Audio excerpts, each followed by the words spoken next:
Bonjour, je suis à la Fabrique Beaubois, au Collège Beaubois, avec Philippe Damascio, qui est enseignant en univers social, donc géographie, histoire. Et je voulais savoir comment ça s'est passé l'année dernière, la construction des maquettes des villes. Ça s'est mieux passé que je le pensais. J'avais beaucoup d'appréhension. C'était une première expérience pour nous au collège. Mais finalement, les élèves de secondaire 1 qui ont 12-13 ans, ils ont très bien fait ça. Ils ont beaucoup apprécié. Ils ont été très dynamiques.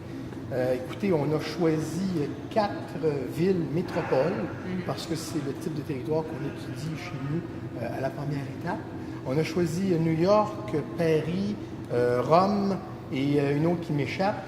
Et on a fait une maquette, format géant, peut-être qu'on peut le montrer sur la vidéo, sur des petits tapis comme ça.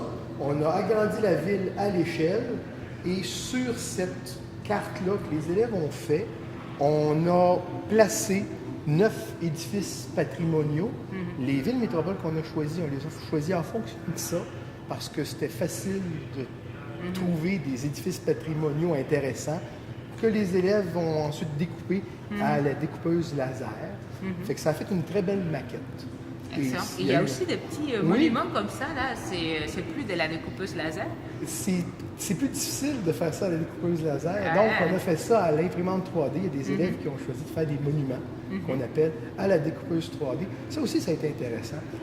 Les élèves ont apprécié utiliser cette technologie-là pour l'installer sur la maquette géante. Est-ce que vous pourriez dire qu'ils ont appréhendé la ville différemment ou ils ont eu un rapport au savoir, un univers social différent de celui qui est d'un cours où ils ne sont pas engagés dans une construction? C'est ça, c'est surtout le fait de mettre en pratique la théorie.